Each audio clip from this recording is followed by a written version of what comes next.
السلام علیکم ورحمۃ اللہ وبرکاتہ۔ بسم اللہ الرحمن الرحیم۔ الصلاۃ والسلام علی رسول الکریم وعلی آلہ وأہلہ اجمعین۔ معزز سامعین، میرے محترم بھائی بہن، دوست احباب، بچے بچیاں، تمام اہل ایمان کو میری طرف سے سلام ہو۔ ہمارا نیا سال تو ہجری کے اعتبار سے ہوتا ہے تو وہ محرم، اب آنے والا سال ہماری زندگی کا بہت بڑا حصہ ہم سے چھین کے لیے جاتا ہے اور ہم بے بس ہو کر اسے دیکھتے ہی رہ جاتے ہیں۔ دنیا کے ہر چیز پر ہم نے اپنے پہرے بٹھائے ہوئے ہیں، لیکن وقت اور زندگی جو سب سے قیمتی سرمایہ ہے، روزانہ ہم سے گردش دوران، سورج اور چاند کی گردش، دن اور رات کا ہیر اور پھیر کہ ہماری زندگی ہم سے چراتا چلا جاتا ہے۔ اللہ کا غیبی نظام ہماری زندگی سے ٹائم کو، وقت کو گھٹاتا چلا جاتا ہے، یہاں تک کہ ہر آنے والی وہ موت کو گلے لگا کر اللہ کے پاس پہنچ جاتا ہے۔ تو نئے سال کے حوالے سے دو باتیں کرنی تھی۔ واقعہ کربلا کے حوالے سے تو میرے کلپ کافی چل رہے ہیں، ایک حدیث پہلے سناؤں گا، اس کے بعد دو حدیثیں اور بس۔ میرے نبی نے ارشاد فرمایا کہ علموا اولادکم القرآن و محبتی و محبت اہل بیتی او کما قال۔ میرے نبی نے فرمایا کہ اپنی اولاد کو تین چیزیں سکھاؤ۔ ایک قرآن سکھاؤ کہ قرآن زندگی گزارنے کا طریقہ بتاتا ہے، میڈیکل سائنس ہو یا انجینئرنگ سائنس ہو یا کائنات کا کوئی بھی علم ہو، وہ انسان بننا نہیں سکھاتا۔ اناٹومی پڑھ کے ڈاکٹر بن جائے گا، انسان بننے کے لیے قرآن پڑھنا پڑے گا، سیکھنا پڑے گا۔ تاجر، سیاستدان، زمیندار، بادشاہ، بیگم، ملکہ، رانی، فقیرن فقیر، امیرن امیر، سب اس چیز کے محتاج ہیں کہ زندگی کیسے گزارنی ہے، اچھی زندگی جس پر اللہ بھی راضی ہو اور ہم بھی سکون سے رہیں، وہ قرآن ہے۔ کہ قرآن ان ھذا القرآن یہدی للتی ہی اقوم، یہ دعویٰ صرف قرآن کا ہے۔ میرا اللہ فرماتا ہے کہ صرف قرآن ہی ہے جو تمہیں صحیح زندگی گزارنے کا طریقہ بتاتا ہے۔ ہمارے گھروں کی زندگی انتشار کا شکار ہے، شادی ہوتے ہی طلاقیں ہو رہی ہیں، طلاقوں کی ریشو بڑھ رہی ہے کہ والدین اپنے بچے بچیوں پر صرف پڑھائی پڑھائی پڑھائی، اور ہمارے پاکستان میں پڑھائی تو ہے نہیں، صرف کاروبار ہے۔ تو بچے بچیوں کو پتہ ہی نہیں ہوتا جب شادی ہوتی ہے کہ زندگی کیسے گزارنی ہے۔ ایسے والدین کو بھی نہیں پتہ ہوتا کہ ہم نے اپنی اولاد کو کس بنیاد پہ کھڑا کرنا ہے۔ تو قرآن وہ زندگی بتاتا ہے جس پر چل کر ہر بڑا چھوٹا، بڑی چھوٹی خوشگوار زندگی گزار سکتے ہیں۔ تو آپ نے فرمایا کہ اپنی اولاد کو قرآن سکھاؤ۔ دوسرا فرمایا وہ محبت، اور میری محبت سکھاؤ کہ آپ نے فرمایا لن یؤمن احدکم حتی اکون احب الیہ من الناس وولدہ ووالدہ اجمعین۔ آپ نے فرمایا کہ اگر تم چاہتے ہو کہ تمہارا ایمان مکمل ہو تو میری محبت اپنی ذات سے، اپنے والدین سے، اپنی اولاد سے اور پوری دنیا کے انسانوں سے مجھے سب سے زیادہ پیار دو گے تو تمہارا ایمان مکمل ہوگا۔ تو اللہ کے نبی کی محبت کے بغیر ایمان کامل ہو نہیں سکتا۔ اب محبت کا کیا پیمانہ ہے، کیا معیار ہے؟ ایک ہم نے بنائے ہوئے ہیں، مختلف معیار بنائے ہوئے ہیں عشق رسول کے، محبت رسول کے، لیکن میں وہ معیار بتاؤں گا جو نہ میرا بتایا ہوا نہ کسی اور کا، وہ میرے نبی کا بتایا ہوا ہے کہ اللہ کے رسول سے پیار کرنے والے ہوتے کون ہیں۔ تو آپ وضو فرما رہے تھے، صحابہ آپ کے وضو کا پانی نیچے سے یوں بک بھر بھر کے کوئی پی رہے، کوئی منہ کے لا رہے، کوئی ہتھاں تے، کوئی سینے تے۔ تو آپ نے پوچھا ما یحملکم علی ھذا، بھئی یہ کیا کر رہے ہو؟ کیوں کر رہے ہو؟ کہ حبا للہ ولرسول۔ تو صحابہ نے عرض کی یا رسول اللہ آپ اور آپ کے رب کی محبت میں کر رہے ہیں۔ سبحان اللہ۔ تو ہم نے فرمایا کہ میں تمہیں بتاتا ہوں کہ مجھ سے محبت کرنے والا اور اللہ سے محبت کرنے والا کون ہے۔ بس ایڈا سستا سودا نہیں ہے کہ صرف میرے وضو دا پانی تسی پی لو تو تسی میرے عاشق بن جاؤ۔ کہ وہ میں تمہیں بتاتا ہوں کہ اللہ اس کے رسول سے محبت کا پیمانہ کیا ہے۔ وہ پیمانہ ہے کہ اگر تم اس پر پورے اتر گئے تو دو طرفہ کام ہو جائے گا۔ تم اللہ رسول سے پیار کرو گے، اللہ رسول تم سے پیار کریں گے۔ تو اب نے فرمایا فَلْيَصْدُقِ الْحَدِيثَ إِذَا حَدَّثَ۔ جو مجھ سے اور میرے رب سے پیار کرتا ہے اس کی پہلی نشانی ہے کہ وہ ہمیشہ سچ بولتا ہے، کبھی جھوٹ نہیں بولتا۔ اس پیمانے پہ پاکستان کے 22 کروڑ انسانوں کو تولو تو چند ہزار ہی نکلیں گے، ورنہ میرے ملک پہ جھوٹ کی لعنت چھائی ہوئی۔ فَلْيُؤَدِّ الْأَمَانَةَ إِذَا تُؤْمِنَ۔ جو مجھ سے اور میرے اللہ سے پیار کرتا ہے وہ کبھی کسی کو دھوکہ نہیں دیتا، ہمیشہ دیانتداری سے کام کرتا ہے، دیانتداری سے ہر ڈیل کرتا ہے۔ اس پر تولیں تو پورے پاکستان کے بازار، تجارت، سیاست، زمیندارہ، لین دین دھوکہ ہی دھوکہ ہے، فراڈ ہی فراڈ ہے۔ اس میں بھی چند سو ہی نکلیں گے جن کو اللہ رسول کے محبت کی گارنٹی ملے گی۔ تیسرا فرمایا فَلْيُحْسِنْ جِوَارَ مَنْ جَاوَرَهُ۔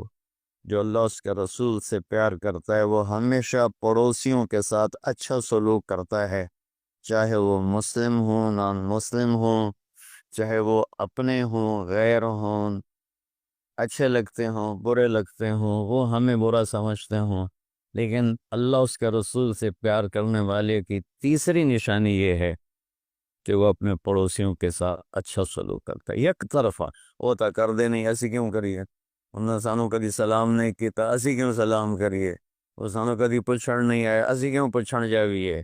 یہ عشق رسول کے دعوے دار تو ہو سکتے ہیں، اللہ کی بارگاہ میں ان کی کوئی گارنٹی نہیں ہے، یہ خارج ہیں۔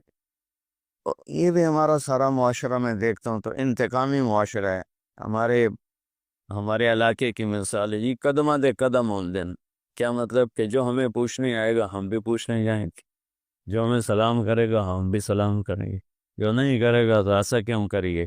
یہ میرے ملک کے اخلاق یہ ہیں، اور میرے نبی فرما رہے ہیں کہ مجھ سے محبت کی تیسری نشانی یہ ہے کہ وہ یک طرفہ ہو کر اپنے پڑوسیوں کے ساتھ اچھا سلوک کرتا ہے۔ تو اس حوالے سے نیا سال شروع ہو رہا ہے، ہم قرآن سیکھیں، اللہ کے نبی کی محبت سیکھیں۔ تیسری چیز فرمائی وہ محبت اہل بیتی، اور اپنی اولاد کو میرے اہل بیت کی محبت سکھاؤ۔ سبحان اللہ۔ اس کے بغیر نہ ایمان مکمل ہے، نہ زندگی مکمل ہے، نہ راستہ طے ہوگا۔ کہ آپ نے فرمایا غدیر خم کے موقع پر جب آپ حج سے واپس تشریف لا رہے تھے کہ میں تم میں دو بڑی بھاری چیزیں چھوڑ کے جا رہا ہوں، اگر ان کو مضبوطی سے پکڑ کے رکھو گے تو کبھی گمراہ نہیں ہوگے اور مجھ سے عامل ہوگے۔ خلاصہ کے طور پر ایک میری کتاب اور ایک میرے اہل بیت۔ تو ہم نے قرآن کے ساتھ بھی ناانصافی کی ہے اور اہل بیت کے ساتھ بھی ناانصافی کی ہے۔ درد سے کہہ رہا ہوں یہ بات، میں فرقہ واریت سے بالا تر ہو کر یہ بات کر رہا ہوں کہ ہمیں اگر ان کے گھرانے سے پیار نہیں ہے تو وہ کیا ایمان ہے اور کیسا ایمان ہے۔ تو اللہ اس کے رسول نے جو محبت کی نشانی بتائی ہے وہ بھی میں نے بتا دی، اور جو اللہ کے نبی فرما رہے ہیں کہ 3 کام اپنے اولاد کو سکھاؤ: قرآن، میری محبت، میرے اہل بیت کی محبت۔ تو آؤ بھائی ہم اپنے ملک کے لیے بھی ایک اچھے پاکستانی بنیں، سچ بول کے، دیانتداری، محبت، ایثار، وفا، صحیح تولنا، صحیح بولنا، اور ماں باپ کی خدمت، بیوی کے ساتھ اچھا سلوک، اولاد کے ساتھ محبت۔ یہ سارے وہ چیپٹر ہیں جو اس وقت بالکل ادھورے پڑے ہوئے ہیں. اور صرف نماز پڑھ لینا اور حج عمرے پہ زور لگا دینا بہت اچھی بات ہے، میں کسی نیکی کی قدر نہیں گھٹانا چاہتا، لیکن اور بھی دکھ ہیں زمانے میں محبت کے سوا، راحتیں اور بھی ہیں وصل کی راحت کے سوا. اسلام تو ایک زندگی ہے، یہ تو چند مختصر عبادات پوری زندگی پر تو نہیں ہے نا. اس لیے میری فریاد سنو اللہ کے واسطے. علماء سے بھی کہتا ہوں، خطیبوں سے بھی کہتا ہوں، اپنا مسلک پیش نہ کرو، اسلام پیش کرو. اسلام ایسی خوبصورت زندگی ہے جس کا خریدار آپ کو ہر انسان بنے گا. آپ سن لیں گے تو آپ کا احسان ہوگا، آپ کر لیں گے تو آپ کی دنیا بھی بنے گی، آخرت بھی بنے گی. ورنہ فقیرانہ آئے صدا کر چلے، میاں خوش رہو ہم دعا کر چلے. وہ جو گیت تم نے سنا نہیں، میری عمر بھر کا ریاض تھا. میرے درد کی تھی وہ داستاں جسے تم ہنسی میں اڑا گئے. السلام علیکم ورحمۃ اللہ وبرکاتہ. اس سجدہ اطمینان سے ہو. پھر عام طور پر ہم اتحیات میں جب سنت نفل میں ہوں، فرضوں میں تو امام کے پیچھے چلنا ہوتا ہے، ہم صرف ایک دعا پڑھ کے سلام پھیر دیتے ہیں. دعا کا سب سے بہترین جو وقت ہے وہ اتحیات کا آخر ہے. سلام پھیرنے کے بعد ایسا جیسے لائن کٹ جائے. ایک مثال ہے، ورنہ اللہ کے ساتھ لائن کٹتی کوئی نہیں، لیکن نماز کے اندر بندہ اور رب بالکل ہم کلام ہو رہتے ہیں. حمدنی عبدی، اثنا علی عبدی، مجدنی عبدی، اللہ اور بندے کی آپس میں بات ہو رہی ہوتی. تو سلام پھیرنے سے پہلے جو ہم دعا مانگتے ہیں وہ زیادہ طاقتور ہے اس دعا سے جو سلام پھیرنے کے بعد مانگی جائے. تو جتنی دعائیں آپ کو یاد ہیں ان کو آپ سلام پھیرنے سے پہلے مانگنے کی عادت بنائیں، 1 ہو، 2 ہو، 3 ہو. باقی جو کہ دعا کیفیت کا نام ہے نہ کہ الفاظ کا، تو جب کیفیت بن جاتی ہے پھر اردو، پشتو، عربی سب برابر رہتا ہے. اور کیفیت میں بولنا بھی ضروری نہیں، جو کہ دعا ایک فریاد ہے، اور فریاد کے لیے الفاظ نہیں ہوتے، ایک درد بھری آواز ہوتی ہے جو اللہ کے عرش کو جاتی ہے تو ہلا دیتی. اور نہ گونگے تو مانگ ہی نہ سکیں، گونگے تو مانگ ہی نہ سکیں. دعا ایک کیفیت کا نام، جس مرد عورت پہ آ جائے، جہاں آ جائے، عرفات میں آ جائے، مینا میں آ جائے، مزدلفہ میں آ جائے، یہاں آ جائے، بلڈنگ میں آ جائے، بیت اللہ میں آ جائے، وہ وقت دعا کی قبولیت کا ہے کہ عرش کے دروازے اب کھل چکے. لیکن ہم جو رسمی طور پہ مانگتے ہیں یہ بھی نفع سے انشاءاللہ خالی نہیں. لیکن دعا کی اصل جو روح ہے وہ کیفیت ہے، فقر والی، سوال والی اور آہوزاری والی، جس کے بھی ہو جائے. اور سبحان اللہ، اللہ پہ صدقے جائیں.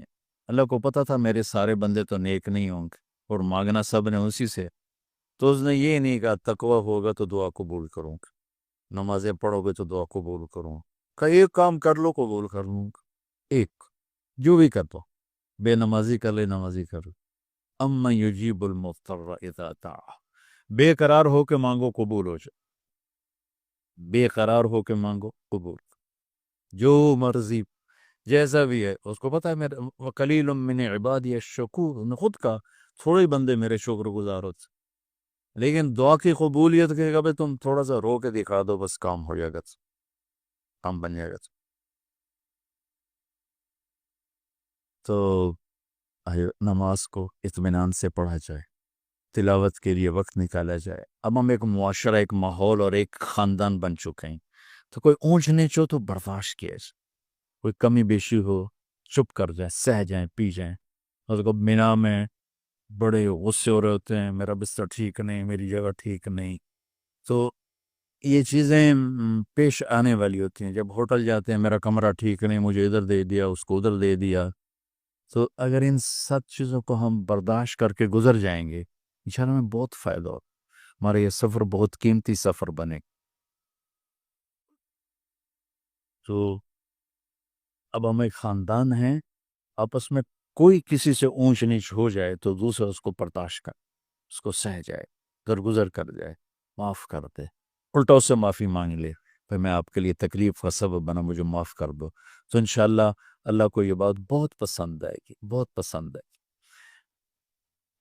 حج کی پہلی بنیاد آدم علیہ السلام نے رکھی تھی توبہ پر، ربنا ظلمنا انفسنا وَإِن لَّمْ تَغْفِرْ لَنَا وَتَرْحَمْنَا لَنَكُونَنَّ مِنَ الْخَاسِرِينَ، یا سارے گناہوں مجھ سے توبہ کر کے جاؤ۔ اور میرے اللہ بھی کہتا ہے اتنے لے کر آؤ جتنے بارش کے قطرے، جتنے ریت کے ذرے، جتنے درختوں کے پتے، جتنے لے کر آؤ ساری معاف کر دوں، توبہ کرو ساری معاف کر دوں۔ شیطان سب سے زیادہ حقیر ہوتا ہے عرفات کے دن، اس سے زیادہ حقیر اور کوئی نہیں ہوتا۔ اور اگر ہو جائے تو پھر توبہ کر لیں، جب ہو توبہ کرو، جب ہو توبہ کرو، اللہ معاف کرنے والا ہے۔ گناہ پہ باقی رہنا ہلاکت ہے، گناہ ہو جانا کوئی بڑی بات نہیں، گناہ پہ باقی رہنا ہلاکت۔ اور گناہ ہو جانے پر توبہ کریں گے تو اللہ سب معاف فرمائے گا۔ تو دوسرا ہم سے کہتا ہے کبیرہ گناہوں سے بچ۔ اچھا، ایک گناہ ایسا ہے جس کی طرف لوگوں کا دھیان نہیں جاتا، لیکن وہ بھی اللہ کی نظروں سے آدمی کو اتنا ہی گراتا ہے جتنا زنا، شراب، جوا گراتا۔ وہ ہے کسی کو حقیر جان، کسی کو حقیر جان، کسی کو حقارت کی نظر سے دیکھ، اس کی کسی برائی کی وجہ سے یا اس کسی بھی وجہ سے کسی کو حقیر جان۔ شیطان نے اللہ سے کہا تھا میں 4 راستوں سے حملہ کروں گا، من بین ایدیہم ومن خلفہم وعن ایمانہم وعن شمائلہم، آگے سے آؤں گا، پیچھے سے آؤں گا، دائیں طرف سے آؤں گا، بائیں طرف سے آؤں گا، اور تیرے بندوں پہ حملہ کروں گا، کوئی تجھ تک آئے۔ آگے سے آنے کا مفسرین نے کیا مطلب بتایا کہ آگے آخرت ہے، ان سے کہوں گا آخرت ہے ہی کوئی نہیں، تو بہت بڑا طبقہ میری بات مان جائے گا، جو جن پر یہ وار خطا ہو جائے گا ان کو پیچھے سے پکڑوں گا۔ پیچھے سے کیا مطلب ہے؟ پیچھے دنیا ہے، ان سے کہوں ہاں آخرت واقعی بہت بڑی چیز ہے، جنت بھی ہے جہنم ہے، پر یہ دنیا بھی تو ہے، ان کو دنیا کے چکروں میں ایسا پھنساؤں گا، نہ جنت کے طلبگار ہوں گے نہ جہنم سے خوف زدہ ہوں گے۔ ان شمائلہم، الٹے ہاتھ سے آنے کا کیا مطلب ہے کہ ادھر سارے گناہوں کا رجسٹر ہے، تو شراب میں، زنا میں، جوئے میں، چوری میں، ڈاکے میں، جھوٹ میں، سود میں، ہیرا پھیری میں، ان چیزوں میں پھنساؤں گا۔ رائٹ سائڈ سے آنے کا کیا مطلب ہے؟ اس کو میں نے بعد میں بیان کیا، یہ آخری چیز۔ رائٹ سائڈ سے آنے کا مطلب یہ ہے، جو علماء تفسیر نے لکھا ہے کہ کچھ لوگ ایسے ہوں گے نہ آخرت سے غافل ہوں گے، نہ دنیا میں پھنسیں گے، اور نہ کبیرہ گناہوں میں پھنسیں گے، تو شیطان ان کو چھوڑ دے گا نہیں۔ انیمانہم، شیطان ان میں نیکی کا تکبر پیدا کرے گا اور گناہگار لوگوں کی حقارت دل میں پیدا کرے گا۔